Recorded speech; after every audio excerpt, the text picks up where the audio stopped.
Hi friends, welcome to our channel. Brahmamudi serial next ఎపిసోడ్లో ఏం జరగబోతోందో ఈ వీడియోలో చూసి తెలుసుకుందాం. కావ్యతో డీల్ని క్యాన్సిల్ చేసుకొని అనామికతో డీల్ని కుదుర్చుకున్న జగదీష్ చంద్రప్రసాద్ అసలేం జరిగింది అని తెలుసుకోవడానికి ఈ వీడియోని స్కిప్ చేయకుండా ఎండ్ వరకు చూసేయండి. కావ్య శృతితో ఇలా మాట్లాడుతూ ఉంటుంది. శృతి, నీకో విషయం తెలుసా? జూబ్లీ హిల్స్ రోడ్ నెంబర్ నాకు ఎంతో సరిగా గుర్తులేదు, కానీ అక్కడ ఒక బూత్ బంగ్లా ఉంటుంది. అక్కడ దెయ్యాలు భూతాలు మాత్రమే కాపురాలు చేస్తాయి.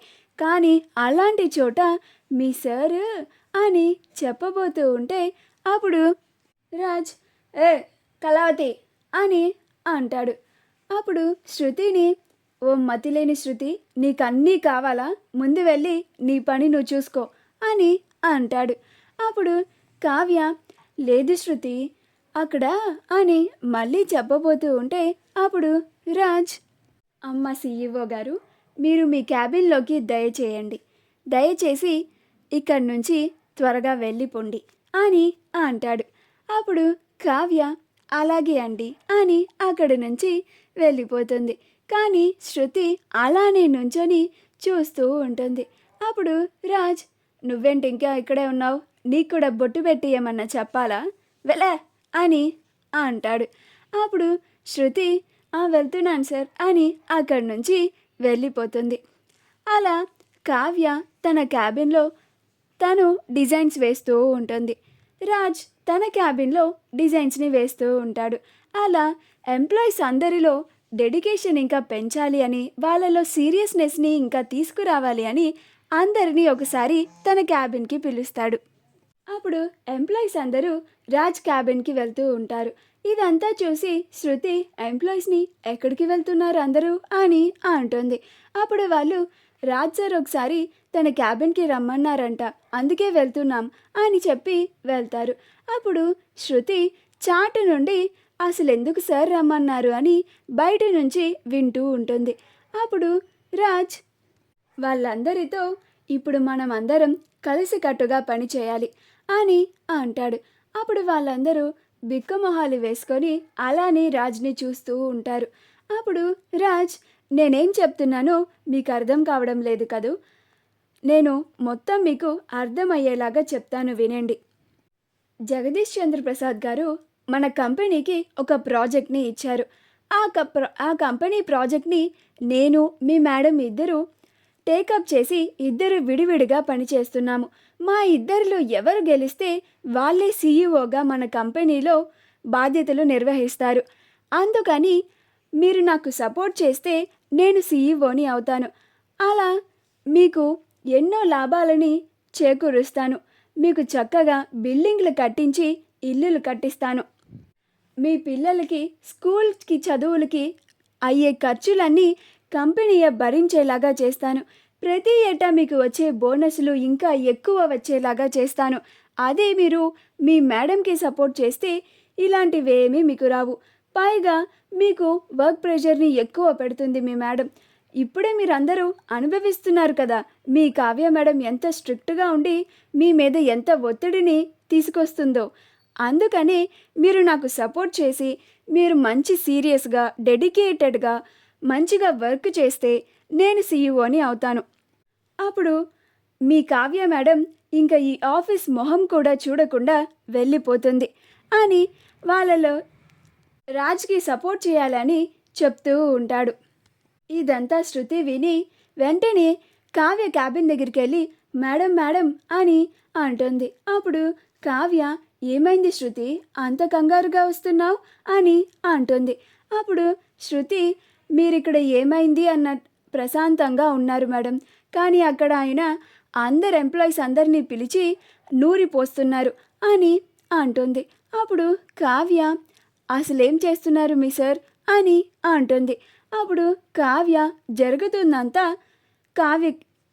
శృతి కావ్యకి చెప్తుంది. అప్పుడు కావ్య, నువ్వేం టెన్షన్ పడుకు శృతి, ఆయన ఏం చేసినా కానీ నన్ను గెలవలేరు. ఈ పోటీలో గెలిచేది నేనే, మీకు సీఈఓగా ఉండేది కూడా నేనే అని అంటుంది.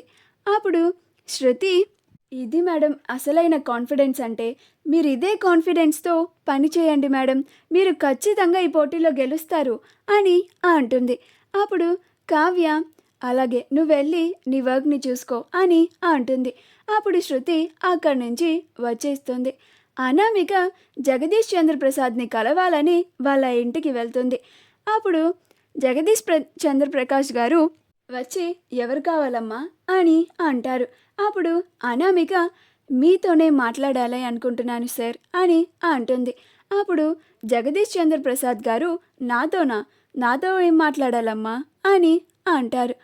అలా వాళ్ళిద్దరూ కూర్చొని మాట్లాడుకుంటూ ఉంటారు.